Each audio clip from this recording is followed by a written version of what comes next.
वो दिखाई नहीं देता, मगर हर वक्त तुम्हारे साथ चलता है। तुम्हारा चेहरा कुछ नहीं कहता, पर वो तुम्हारे भीतर का हर तूफान पढ़ लेता है। ना कोई आवाज, ना कोई स्पर्श, फिर भी वो तुम्हारे बिना बोले सब कुछ कह देता है।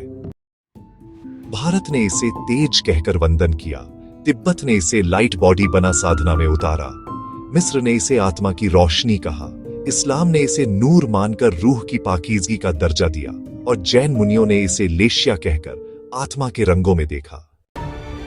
ये कोई कहानी नहीं, ये है तुम्हारा ऑरा, तुम्हारे अस्तित्व का अदृश्य घेरा, जहां भावनाएं रंग बन जाती हैं और सोच कंपन बनकर फैलती है।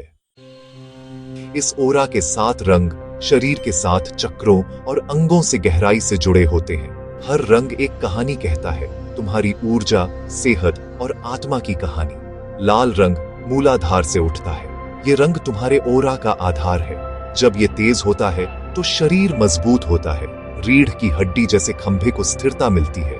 ये रंग जीवन की जिद है, जमीन से जुड़ने की पुकार है। जब ये मध्यम पड़ता है तो डर और असुरक्षा ओरा को झकझोर देते हैं। नारंगी रंग स्वादिष्ठान की तरंग है। ओरा में जब ये रंग गहराता है तो भावनाएं बहती हैं जैसे नदी। मन और शरीर में रचनात्मक ऊर्जा उमड़ती है। किडनी और प्रजनन अंगों में इसका प्रभाव दिखाई देता है और इसकी चमक से जीवन रसपूर्ण हो उठता है। पीला रंग मणिपुर से उठती शक्ति की धूप। जब ये रंग ओरा में चमकता है तो आत्मबल महसूस होता है। पेट, लिवर और डाइजेस्टिव सिस्टम मजबूत हो जाते हैं। ये तुम्हारी मैं हूं की गूंज है, आत्मविश्वास की चिंगारी। हरा रंग अनाहत की सांस है। ये रंग ओरा को कोमलता देता है, दिल के पास फैलता है, फेफड़ों की लय में धड़कता है। जब यह खुलता है तो करुणा बहती है और ओरा किसी फूल की तरह महकने लगता है। नीला रंग विशुद्ध की आवाज। जब ओरा में नीला रंग गहराता है तो सच बोलने की ताकत मिलती है। गले, थायराइड और कम्युनिकेशन सिस्टम पर इसका सीधा असर होता है। ये रंग आत्म अभिव्यक्ति की स्वच्छ नदी है, साफ, सच्चा और बहादुर। बैंगनी रंग आज्ञा की दृष्टि। ये रंग ओरा को दिव्यता से भर देता है, माथे के बीच से उठकर दिमाग और नर्वस सिस्टम को संतुलित करता है। जब ये रंग संतुलित होता है तो अंतर्ज्ञान जागता है और ओरा की रोशनी दूर तक फैलती है। सफेद या सुनहरा रंग सहस्रार का प्रकाश। ये रंग ओरा को ईश्वरीय कंपन से जोड़ता है, सिर के शीर्ष से निकलता है और पूरे शरीर को नहलाता है। ये रंग चेतना की पराकाष्ठा है। जब ये पूर्ण होता है तो ओरा एक मंदिर बन जाता है। तुम 5 परतों वाले एक दिव्य अस्तित्व हो, जिसे भारतीय ऋषियों ने पंचकोश कहा, और इन 5 कोशों की बाहरी चमक ही है ओरा। जब अन्नमय कोश यानी शरीर स्वस्थ होता है तो ओरा स्थिर और गाढ़ा दिखता है। प्राणमय कोश से जुड़ी सांसें जब संतुलन में होती हैं तो ओरा में कंपन तेज होता है। मनोमय कोश यानी तुम्हारे विचार, भावनाएं ओरा के रंग बदलते हैं जैसे मन के मूड। विज्ञानमय कोश जब स्पष्ट होता है तो ओरा तेज और धारदार हो जाता है जैसे कोई शुद्ध तलवार। और जब आनंदमय कोश जागता है तब ओरा दिव्य हो उठता है जैसे कोई मंदिर प्रकाश से भर गया हो। ओरा दरअसल तुम्हारे 5 कोशों का प्रतिबिंब है, बाहर दिखती रोशनी, भीतर के रहस्यों का आईना। जब आत्मा थक जाती है, जब मन की सतहों पर धूल जम जाती है, तब सबसे पहले जो धुंधला होता है वो है ओरा। और हर धर्म ने अपने अपने तरीकों से इस अदृश्य रोशनी को फिर से जगाने की विधि दी है। भारत ने ओम की ध्वनि से ओरा को कंपन दिया, गायत्री मंत्र और गंगा जल से उसे शुद्ध किया। जैसे मंदिर के घंटों से मन साफ होता है, वैसे ही ये ध्वनियां ओरा को मांझती हैं।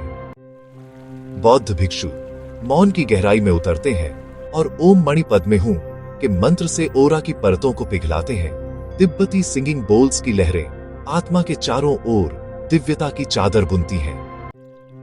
इस्लाम में वजू सिर्फ हाथ मुंह धोने की क्रिया नहीं, बल्कि ओरा को पवित्र करने का पहला कदम है। कुरान की आयतें, खास तौर पर आयतुल कुर्सी, नजर की तरह चिपकी बुरी ऊर्जा को ओरा से बाहर निकाल देती है। सिख धर्म में जपजी साहिब, अरदास और गुरबाणी शब्द नहीं, वो कंपन है जो ओरा को सुरक्षा कवच में बदल देते हैं। जब कीर्तन गूंजता है तो रूह के रंग बदल जाते हैं। ईसाई धर्म में प्रेयर, होली वाटर और चर्च की घंटियों की ध्वनि, ये सब मिलकर ओरा को प्रेम और क्षमा की रोशनी से भर देती है। शुरुआत में ओरा को एक मिथक माना गया, लेकिन आज विज्ञान भी उस रोशनी की परछाई पकड़ने की कोशिश कर रहा है जो सदियों से ऋषियों की आंखों में चमकती थी। रूस के वैज्ञानिक सेमियोन किरलियन ने जब बिजली की मदद से उंगलियों के चारों ओर चमकती हुई रोशनी को कैमरे में कैद किया तो विज्ञान ने पहली बार स्वीकारा, कुछ है जो दिखाई नहीं देता पर मौजूद है। इसे ही कहा गया किरलियन फोटोग्राफी, ऑरा को तकनीक से देखने की पहली खिड़की। UCLA, प्रिंसटन, स्टैनफोर्ड और भारत की कई संस्थाओं ने, आप जानते हैं, ऑरा पर प्रयोग किए। शरीर की गर्मी, विद्युत चुंबकीय तरंगें और मानसिक स्थिति के बदलते रंगों को मापा कई शोधों में पाया गया। जब मन उदास होता है, ऑरा सिकुड़ता है। जब प्रेम और ध्यान बढ़ता है, ऑरा फैलता है। इस रहस्यपूर्ण विषय को और भी जीवंत बनाया ब्यावर के हेमंत शर्मा जी के सुझाव ने। उनके विचार ने न सिर्फ विषय में गहराई घोली, बल्कि हमारी सोच को भी एक नई प्रकाशमयी दिशा दी। अगर ये कहानी आपकी रूह की चुप दीवारों से टकराई हो, अगर किसी भूली हुई स्मृति ने अचानक सांस ली हो, तो समझिए ये सिर्फ एक वीडियो नहीं था, ये एक दर्पण था जो आपकी ही रोशनी से बना है। तो इसे अपने तक मत रखिए, उसे भी दीजिए जो अब भी अपनी ओरा की तलाश में भटक रहा है। शेयर कीजिए, क्योंकि कुछ कहानियां सुनाने के लिए नहीं, जगाने के लिए होती हैं। और 7 मिनट समरी को सब्सक्राइब कीजिए, क्योंकि अगली बार हम फिर मिलेंगे एक और रहस्य से भरी 7 मिनट की यात्रा में, जहां जवाब नहीं, आप खुद सवाल बनकर सामने खड़े होंगे।